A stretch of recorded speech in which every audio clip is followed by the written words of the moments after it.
So much to think about. Okay, thank you. Thank you. Good morning. Good morning, everyone.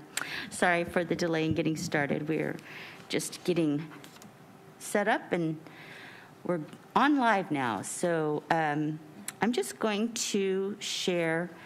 I don't have someone for invocation this morning, but I found a nice quote from Mother Teresa that I wanted to share. In poverty of being unwanted, unloved, and uncared for is the greatest poverty. We must start in our own homes to remedy this kind of poverty. That was Mother Teresa. So I'm just going to ask, that we all work and take the direction as guided as this commission, and know that when life gets hard, try to remember the life that we complain about sometimes is only a dream to some of the others. So, good morning, and Carol is going to lead us in the pledge. If you could please all rise and face the flag, put your hand over your heart, and begin. I pledge allegiance to the flag of the United States of America and to the republic for which it stands, one nation, under God, indivisible, with liberty and justice for all. Thank you. I did that out of order. Sorry. In calling this meeting to order of the Homeless Impact Commission in response to the Governor's Executive Order N0821 and to ensure public safety measures while maintaining transparency and public access, members of the public may participate in the meeting in person in the Lancaster City Council chambers and telephonically. This meeting will also be video streamed live on Channel 28 and the city's website. Clerk, can you call the roll, please? Commissioners Crabson, Present. Hearn, Present. Paget is not in attendance. Commissioner Sarasaris, Vice Chairman Hawley, Present. Chairman Tremere. Present. We have a quorum. Thank you. And now I've already done the invocation and the pledge. Sorry, I got out of order. So are there any items on the consent calendar you would like to pull for discussion? CC1, approval of the regular minutes of August 19th, but you said we weren't voting. So do we still need a motion to approve the minutes? Yes, we do. Okay, I need a motion for the minutes. I'll move to vote on the minutes for the August 19th, 2021 Homeless Impact Commission meeting. Thank you, Carol. And Franz, I second. Okay, good. We have 2 seconds, so let's all vote, please. Commissioners Crabson, Yes. Hearn, Commissioner Hearns, I'm here. Commissioner Sarasaris, Here. Commissioner Hawley, or excuse me, Vice Chair Hawley, Yes. Chairman Tremere. Yes, It passes unanimously. thank you. Okay, we'll move on in the agenda to the presentation and updates from Kensington campus. People concerned. Hello, good morning, everyone. Hi, Michelle. I'm going to share my screen. I hope it works. Is everyone able to share or see my presentation? Yes. We can see. You can see, okay, thank you.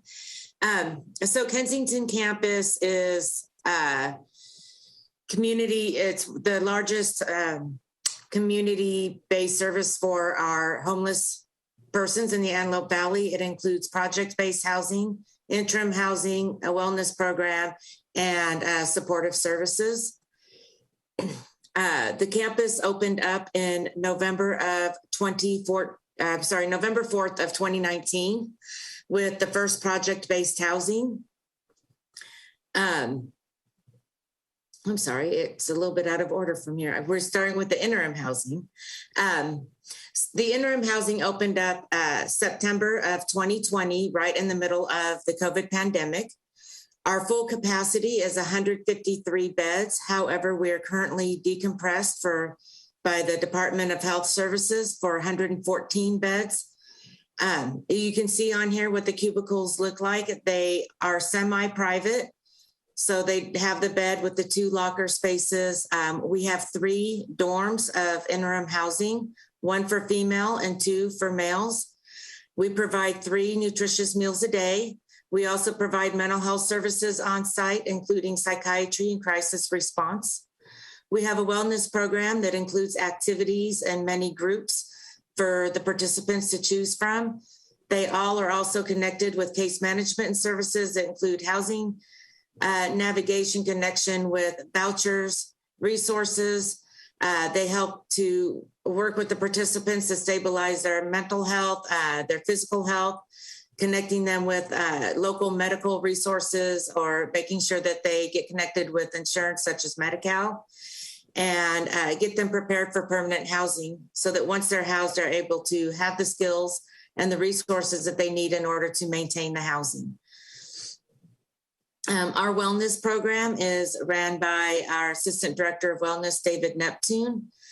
It includes groups such as housing, harm reduction, wellness and arts, and community building. We do a lot of different activities, play games along with those groups. So it's not just focused on healing and growth, but it's also focused on being able to find some enjoyment in life as well.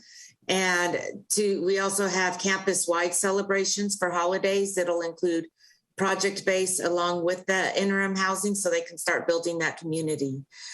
Our wellness program also includes a stipend program for our interim housing participants that include groundkeeping and clothing closet to help them gain job readiness skills and earn a little bit of money at the same time.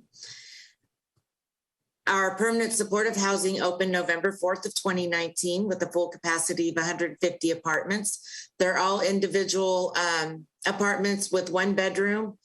All utilities are paid, including internet and basic TV services. It includes supportive services, case management for housing retention services, connecting with medical resources. We have mental health services on site for them as well, including psychiatry and crisis response. And we work with linking them with any other community-based needs that they may have. 93% of the people that have been supported in permanent supportive housing with people concerned don't experience homelessness again. They are able to remain housed.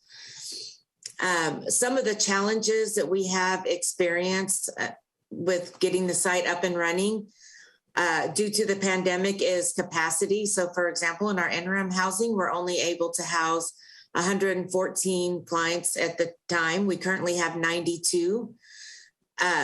When we get off to decompression, then we'll be able to be to 153 persons that we can serve in interim housing. Several of our interim housing clients were able to move into our project-based housing on site in our last lease up to fill up our last 2 sets of apartments in June and July.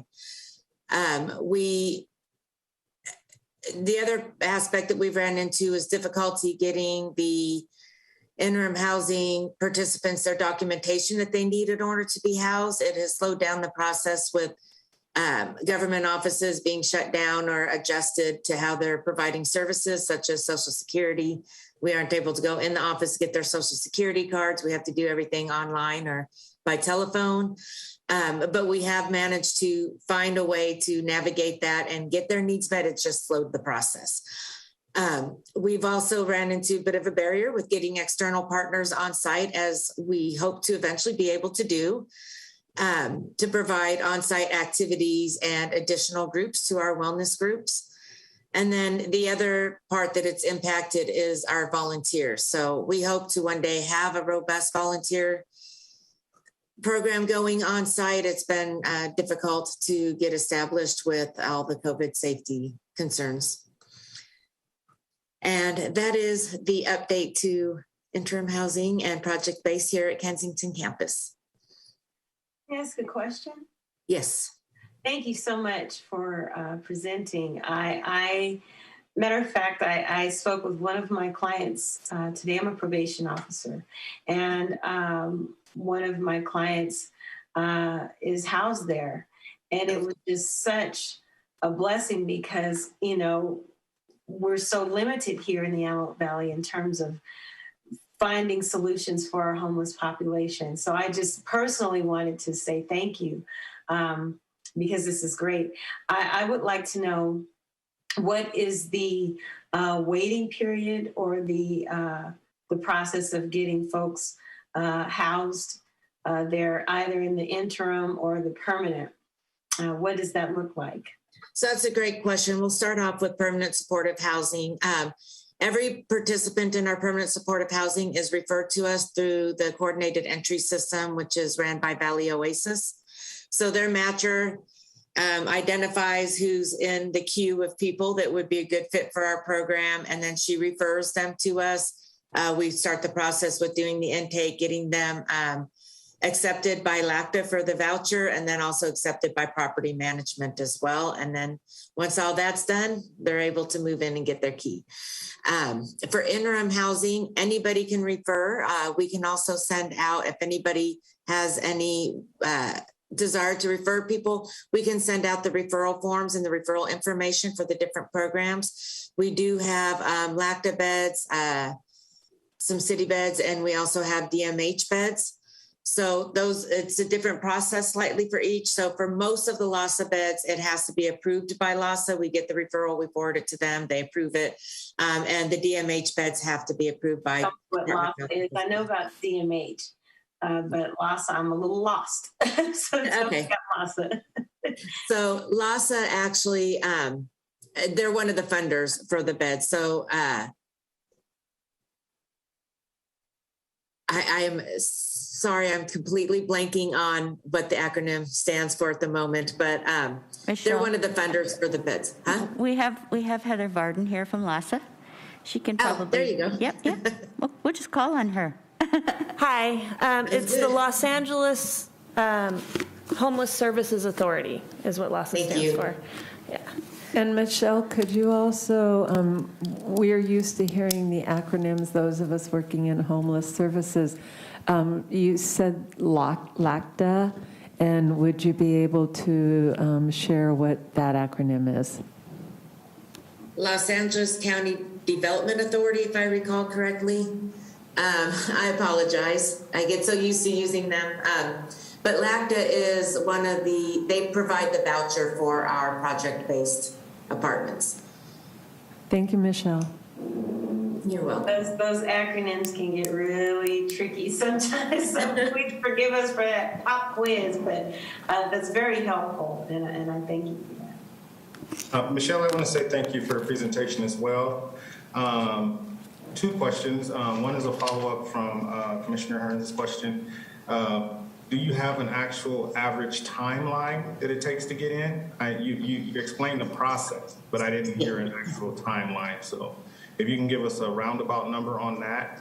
And then my second question would be, can you forward the presentation to us? Okay, yes, I can forward the presentation. That would be awesome. Thank you. And the timeline. So let me start with the project-based housing. So initially, to lease everybody up, the timeline was kind of long and a bit arduous, going through everything. But typically, from the time that we got the match from Valley Oasis to the time they got approved would typically be a couple of months, depending on how ready the person was. Sometimes we got the match and the person still we're working on getting their documents. So that would slow up the process. That could make it a little bit longer. If they come in and they have all the documents when they're matched, the process is actually pretty quick. As soon as we get the match, we're usually scheduling the intake within a few days. We do the intake with them. We send off the application with all the documents to LACTA. LACTA does their review, which is about a week or so, depending on what all they have going on at the time. And then they get sent off to do all the background check and everything, and then they get approved. So usually about 2 weeks or so, 2 to 3 weeks for that process. At the same time, property management has already received the application and they're going through all of their process as well. So typically about a month to 2 months, depending on where they're at with their documents. And if they're needing help getting their documents, we work with their housing navigator in any way we can to assist them with that. For interim housing, it's as soon as we have a spot open up for them. The only time that there might be a barrier is if we're on quarantine. We aren't allowed to accept any new participants for the county Department of Public Health. We have to wait until we're off quarantine. So those might sit there for a while, and then we just let the list develop. And as soon as we're off quarantine, we're reaching out to everybody, see who's still interested in getting them in. So it's usually pretty quick. That aside, it's generally as soon as we have a bed open, we're doing intakes several days a week. I think it's 4 days a week, 5 depending on what's going on. We'll open them on other days as well, maybe. One more question. Yes. During the oh my goodness, I'm sorry. During the waiting period, is there any service that you provide, be it a voucher to a motel or something that's given out to potential clients as they wait, or? No, that's usually provided by the housing resource that has referred them. So if it's for project-based, usually we've had a lot of people that were on the hotel vouchers and then they came into us. That's usually provided by whatever agency is providing their housing resource. And then same thing with interim housing, if the agency is able to provide that. Okay, thank you. Michelle, I Thank have you, a Michelle. question. Oh, go You're ahead, welcome. Nigel. Go ahead. No, I was just saying thank you. And so go ahead. Michelle, Any other question? I had a question about the interim beds, the decompressed interim beds at 114, and you're currently at occupancy of 92 beds. Are there people in process to get to that 114? Yes, there is. We often get close to it, and then people will leave the program because they've been housed. So the number, it fluctuates between 90. We've been fluctuating between 90 to about 109, I think, about 109, 110. Okay, thank you. Michelle, staying with that question and expanding, is there a process or are there plans to be able to expedite so that we can cover that gap and utilize those beds and keep them at full capacity of 114? Or is there challenges that prevent you from reaching and staying at that 114? The biggest, there's two challenges to reaching and staying at that 114. If we end up going under quarantine, it only takes one person to be positive to place the whole interim housing portion on quarantine. So we can't take anybody in until we come off quarantine. But as soon as we come off quarantine, we're doing multiple intakes a day, bringing in people as fast as we can. But at the same time, we have a lot of people that are receiving vouchers and moving out. So I believe it was about 11 or 12 people from interim housing moved into our own project-based housing during June and July. We also had applied for a lot of those emergency vouchers, and I forget what the other voucher was that came out recently. So our case managers worked really hard getting those applications filled out for our clients. So we've had a lot of clients get approved for those for those vouchers from our interim housing program. So it's like as we start to get there, more people are moving out, more people are coming in. So it's like a constant rotation.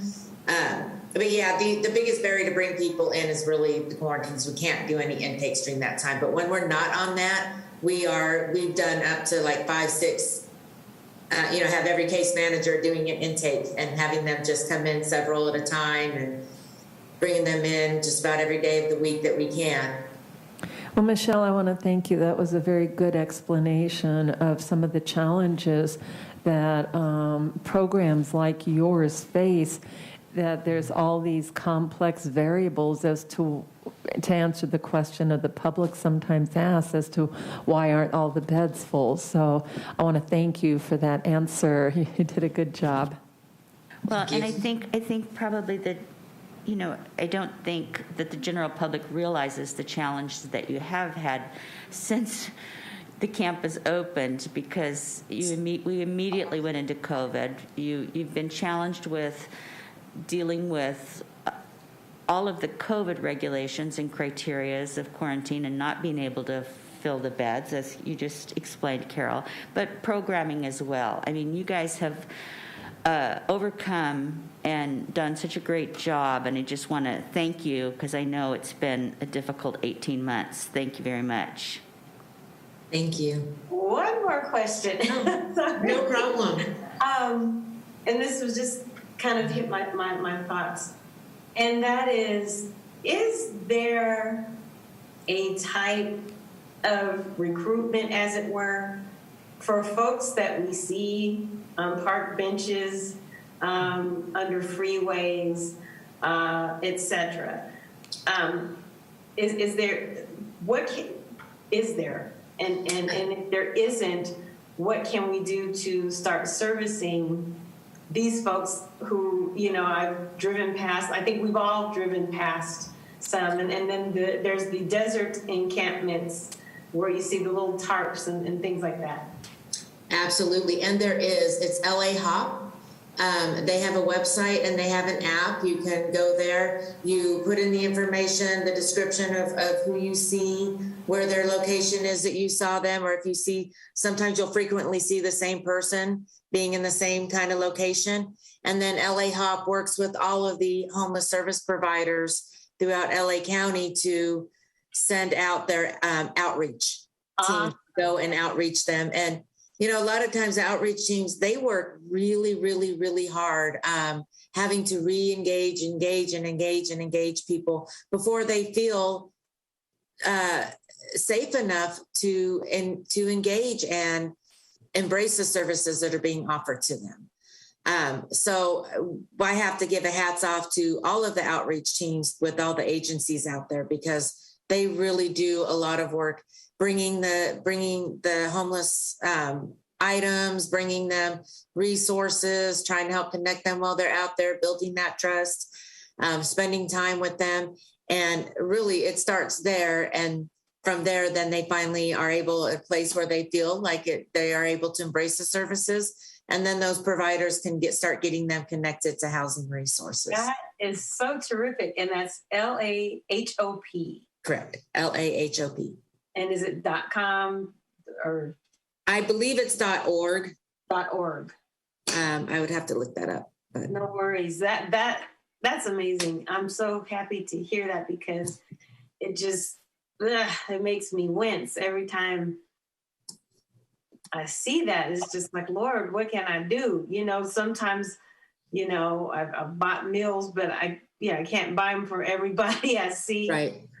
But since we have this resource, most viable resource, that is amazing. And I'm just happy to hear that. Thank you. So if you go to LAHSA's website, lahsa.org.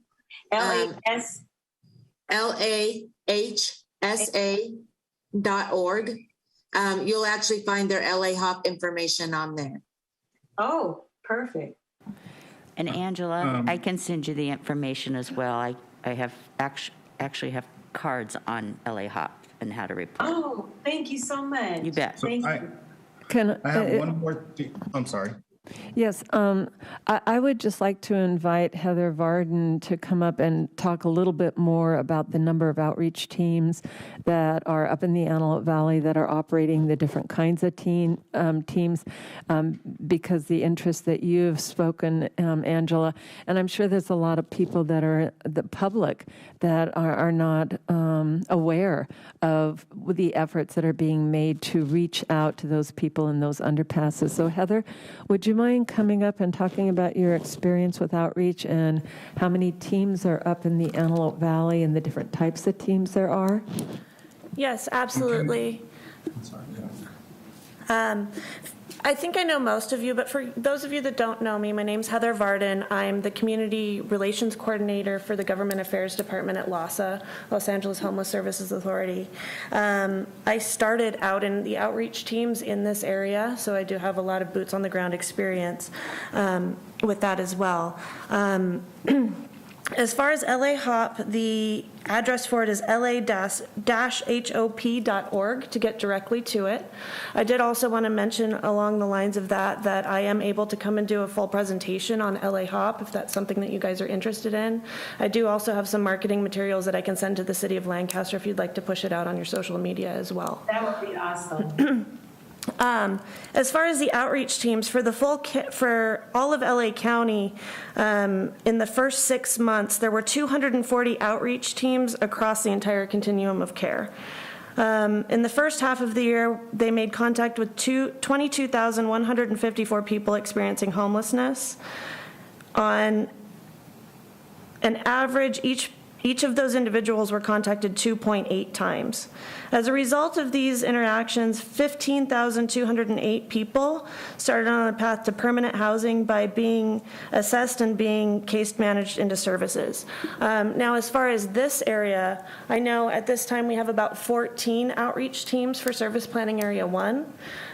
Those are all different organizations. They're run by Valley Oasis. LAHSA has several teams out here. Department of Mental Health has several teams. LA Family Housing has several teams. And I believe I already mentioned America. Mental Health America, as well as during the COVID pandemic, they are going out with Department of Public Health nurses, doing actually COVID testing out in the field, as well as giving vaccinations to people in encampments experiencing homelessness. Did you say 18 teams, Heather? I believe right now we have 15 teams, 15? but I'll have to double check that. Okay, thank you. That's fine. That's close. Thanks. So do you guys have any questions on the outreach teams or kind of what they do at this point? I would like for you to come back, Heather, and give us a little more detailed outline of what they do in the near future, maybe even at our next meeting if possible. Okay, I do have 3 different presentations that I can give. They're, the one that sounds like it aligns most with what you're asking is a presentation that LAHSA has called Best Practices in Street Outreach, to talk specifically about things like progressive engagement and what it's like to interact with people experiencing homelessness in the streets and kind of what barriers they have and that type of stuff. The second presentation opportunity that I can bring to you is the housing inventory and shelter count from 2021. This year we didn't do a point in time homeless count, but we did do a count of how many people are in the shelters, what that looks like with the COVID decompression, and what that looks with the housing inventory and kind of where the barriers are to get people from the shelters to the housing. And then the third presentation is LA HOP. So those are options available. I think we eventually want to see all of them, but I agree with you. We'll start with the first one. I agree, Nigel. I think maybe what I'm hearing you say is you'd like to see these on the agenda. Maybe we can do, one topic each, and with whatever else we have on our Homeless Impact Commission agenda, have Heather added to the agenda on each of these agendas to get, so it's not too lengthy. We'll do one topic each meeting. Is that what you're wanting to see, Nigel? Yes, that is. Yeah, okay. I think so. Thanks. Heather, I was wondering if maybe you could bring a couple of representatives from these multiple outreach teams to also speak a little bit more about their experiences to educate us. Yes, absolutely. Thank you very much. Sorry I called you up, but No, it's okay. I was spur of the moment. I was going to have all this in the public comment anyway, so it works out. One more thing, if at all possible, I just want to let everybody know that the homeless count is coming up in 2022. It'll be on January 27th, 2022 at 6 a.m. So anyone can sign up at theycountwillyou.org, and there will be more information on that coming soon, by next month. Thank you. Thank you, Heather. Thank you, Heather. I have one more question for you, Michelle. If you could just talk to us a little bit about some of the volunteer services that you guys provide over there. One of the things I hear a lot of good feedback on is the the community garden. If you could just talk to us a little bit about some of the things that you guys are doing.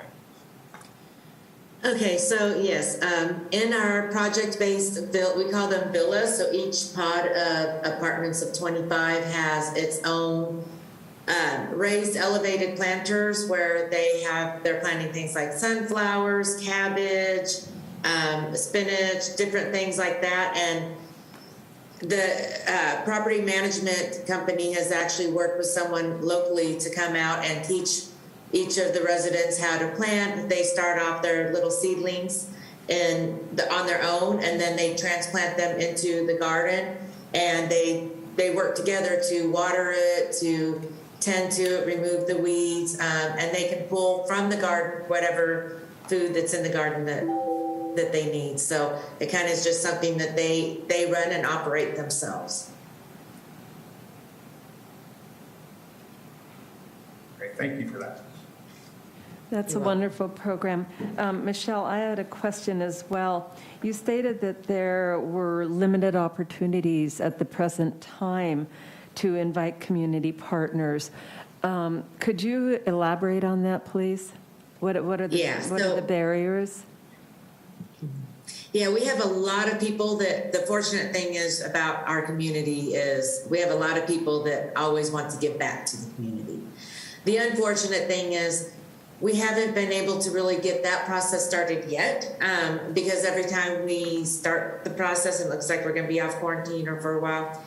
It just takes one person, just one, and we're back on quarantine. And to ensure the safety of the community and the volunteers that are coming on, we don't have them come on to volunteer during that time because we want to make sure we keep everybody safe. So really that is the barrier. There really isn't any other barrier than that. Thank you, Michelle. And we also, one of the things we've recently been doing is DHS, Department of Health Services, has been coming, Health and Housing Services, has been actually coming to the site. They had their 4th wellness event on site to provide vaccines to clients, staff, to provide like blood sugar checks, blood pressure checks, and also help connect our clients, both project-based and interim housing, to any medical resources that they need in the community. So that is something that we have been able to get on and get established. So they come, like this month, they're coming out about 3 to 4 times because of the vaccine.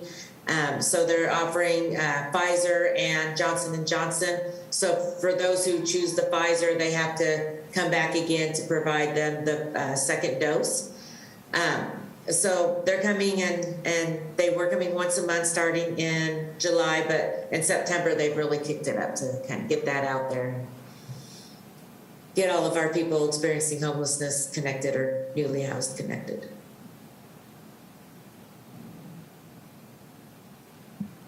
Thank you. Any more I questions? like that term, newly housed. That's pretty cool. I like that. Any other questions for Michelle? No? Michelle, thank you so much for your presentation and all You're the welcome. information Thank you. and all you're Thank you. doing. We talk regularly, and I appreciate you. Likewise. Thank you. Okay, thank you. All right. At this time, clerk, your announcement, please, for public comment from the floor. This is the time to address the Lancaster Homeless Impact Commission on non-agendized matters. Speaker cards can be found on the back table of the council chambers, and for anyone participating telephonically and wishing to comment on non-agendized items, please press star 9. I will announce the last 4 digits of your call-in number when it is your turn to speak. Please state your name and eliminate any background noise. Individual speakers are limited to 3 minutes each. State law prohibits the commission from taking action on items not listed on the agenda. Please press star 9 at this time. Do we have any on phone comment? We have no speakers on telephonically at this time. Thank you.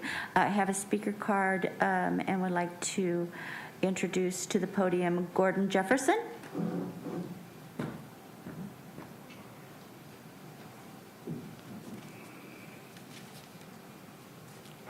Morning, Madam Speaker. Good morning.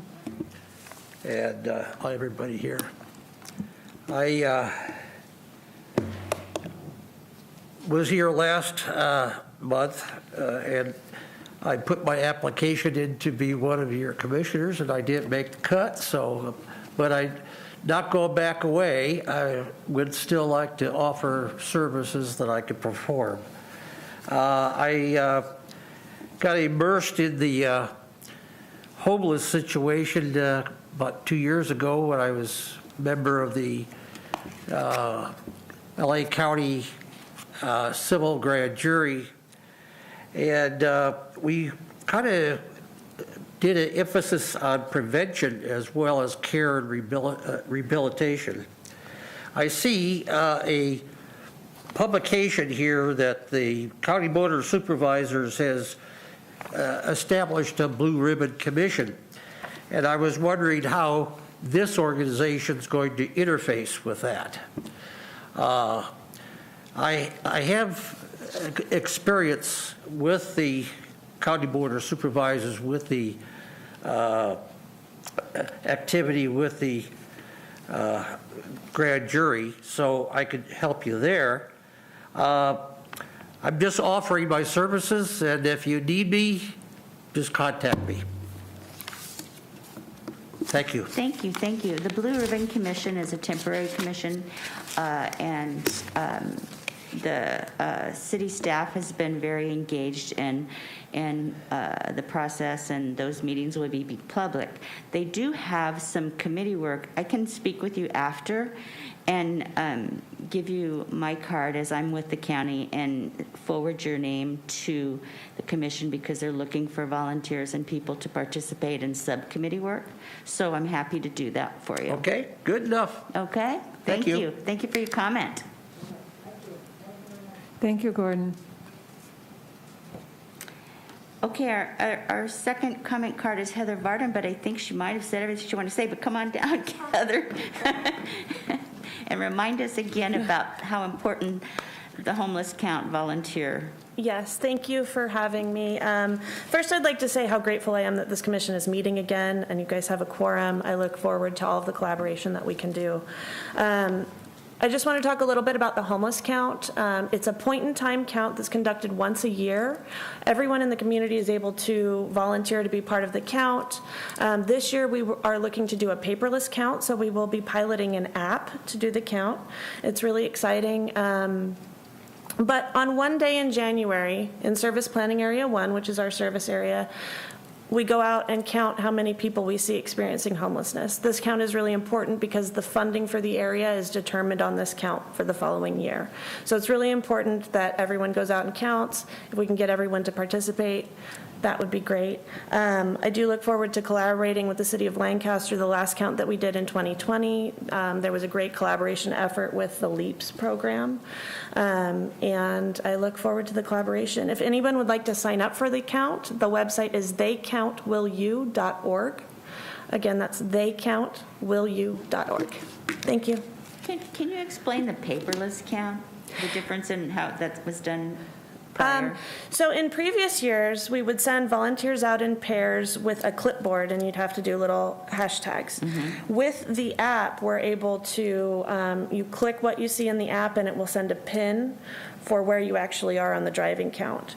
So the app that we're piloting is through a company called the Keto Labs, and we're really looking forward to it. We did a pilot count in Skid Row about 3 weeks ago, and we are looking to possibly do another pilot in Spa 1 before the actual count. Awesome. Awesome. Heather, with that new device, with the app, is that going to break it down like we normally do with an individual or a family, if they're in a car or if they're in a tent or, you know, unsheltered in any way? Is that going to get down to those details? Yes, in the app itself, you have to select if you see a family, if you see a makeshift shelter or tent, RVs, and those are all counted the same way. Just like in previous years, we'll be having the count first, and then the demographic survey will follow, and that is being conducted by USC. Is there going to be a separate youth count this year? Yes, there will. There will be a separate youth count as well as a separate shelter count like we do every year. well, with the exception of 2021. Okay, thank you. Thank you. Heather, sorry, I had a Sure, question. So absolutely. considering that we're moving to the app, does that mean that the data will be available sooner? As in recent past years, it's always been quite delayed because of the paper process of it? We're hoping so, but that's a question I have to take back to the data team because we're still piloting it right now, so I don't have that answer yet. And Heather, I had a question too. If we had an organization that say wanted to get involved and volunteer, can they sign up as an organization, or do individuals need to sign up through that website? Both. As an organization, they can sign up, but we will need to know the names of everybody that's volunteering so that we can get them access to the app and we have accountability on the count. Okay. So an organization can sign up and say they have 5 volunteers, and then we'll just need to get the information before the count from them. Okay, thank you. You're welcome. Thank you, Heather. Thank you. Thank you, Heather. Thank you, Heather. If I may say, I've been involved in the count and go out there early in the morning and check off those little boxes. It's quite an experience. It's eye-opening, it's heart-rendering, and I encourage all of the commission members. That's one morning in January to get up and go experience this. And I think it gives everybody a new lens to look at homelessness. So I encourage us to all participate in the count this year. I agree. Thank you for that comment. Okay, if we have no more questions for Heather, at this time, I will call on each of our commissioners for any comments that you'd like to make, and I'm going to start with Nigel. Nigel, do you have anything today?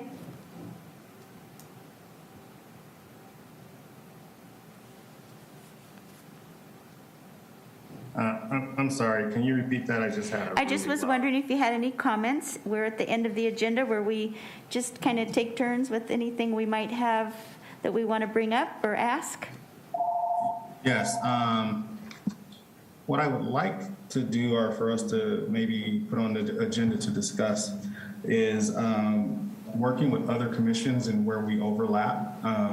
The newly formed Social Justice and Equity Commission, I think, will intersect with us as it pertains to homelessness, and maybe even the Criminal Justice Commission. So I would like for us to start thinking through that and seeing how we can work with the other commissions to discuss how we help one another. Sorry, I'm muted. Yes, we can talk to staff about how we might do something jointly to have some overlapping discussions. We'll work on that. Thank you, Nigel. I have a comment, if I may. Yes. Okay. I was reviewing our homeless plan, the City of Lancaster's homeless plan, and I noticed we're in our final quarter of that plan. And I think this would be a good time for us to review the plan and see what needs to be happening in the future and how we work with the planning department if they're the ones that are doing the plan. We're in our final quarter of our plan. Oh my gosh, has it been that long? It has. Where did the last COVID. 18 months go? I can't believe that. Oh my goodness. Yes, it was developed and approved in 2018. And Wow. so it ends this year. And I think COVID just, it's the lost year. Right? It absolutely is. And thank you for bringing that to our attention. That's something also that we'll need to work with staff on, Sonia and Melissa, and possibly do another community outreach, revisit the plan and how things have changed so much in the last 2 years from when we wrote that plan, and develop our next plan. Wow. What do you suggest? I would suggest that we can review that plan and bring back to you, agendize the topic so we can discuss it in further Okay. detail. And we could have some recommendations to possibly how we move forward, but also, of course, take in the commission's recommendations and suggestions and how we move forward with Okay. reviewing that plan and moving forward with adopting a new plan possibly. What is the next meeting too soon to look at that, or you tell me what you need? We'll look at our schedule and see what's feasible for us. I mean, we can definitely agendize it. Sorry, we're under That's okay. construction in City Hall. That's somebody was talking. Hello. We could definitely agendize it and start the process. We Okay. may not have, a full plan, but we can definitely start the conversation. Just start the conversation. We don't want it to get away from us, for sure. Definitely. And Mr. Jefferson, when we developed the plan, we did public outreach, and members of the community were welcome to participate, and that might be, a good fit for you as well to get involved with the development of our new plan. That's fine. Absolutely. Absolutely. Love to have you. Wherever I worked, I was always asked to be the scribe, so. Oh, you're a scribe. Oh, good. I'm not a good scribe, so that's good to know. I'm going to remember that. Thank you for that. Okay. Thank you, Carol, for bringing that to our attention. Yes, I was surprised when I was looking at it, and I looked at that date and went, oh my gosh, where has the time gone? Yeah, I don't know. Does any other commissioners have any comment today? Nothing from Fran today? I would like to have a quick Angela. one. First of all, I just want to say thank you all for being so gracious. This is my first meeting with you all, and I'm just really honored to be a part. My schedule has presented as a barrier because I'm still technically working, and I do case management with my clients, so it kind of presents as a problem. I hope I can stay on this commission, but the timing is a little off for me. But what I would like to do is kind of put something out there so that even if I can't stay, at least I can say that I've sown a seed.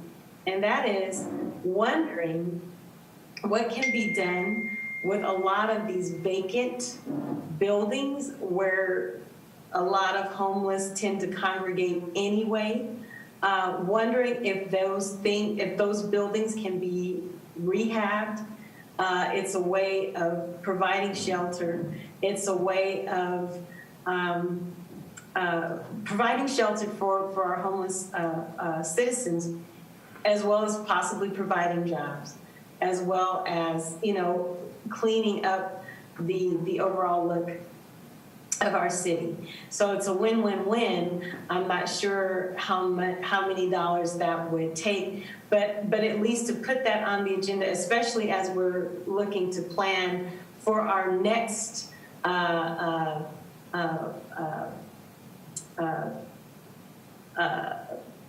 she just mentioned it. Our next homeless plan. Yes, our next homeless plan. I guess I was overthinking it. Thank you. 2 heads are better than one. So in any case, just wondering, because I've been thinking about those things even before I was on this commission. It's like, why can't we use this building? And I know about, certain zoning issues and things of that nature, but we can, tease that out later. Just want to put that on the hearts and minds of our commission and see what we can do to utilize what we already have and not so much reinventing the wheel, but using the wheel that's in place and making it roll. Sure. Angela, and I'd like to say that is such perfect timing. It is an issue, and it's being recognized. Both the federal government and the state government are releasing millions of dollars for acquisition, rehabilitation for old buildings, so that was perfect timing to bring that up. Great. Thank you so much, and if I don't come back, Well, then we'll cry. Okay. we're honored to have you. We're honored to have you on the commission, and thank you for agreeing to serve, and we'll find out what we need to do. Okay. Any other comments? Sonia? Madam Chair, I just wanted to let yourself and the commission know that I will not be at the commission meeting next month. I have a conflict of a conference I need to attend, but Manager Melissa Varela will be here, and you're all in wonderful hands. So But Got I just it. wanted to let you know that ahead of time. Thank you. Thank you for letting us know, Sonia.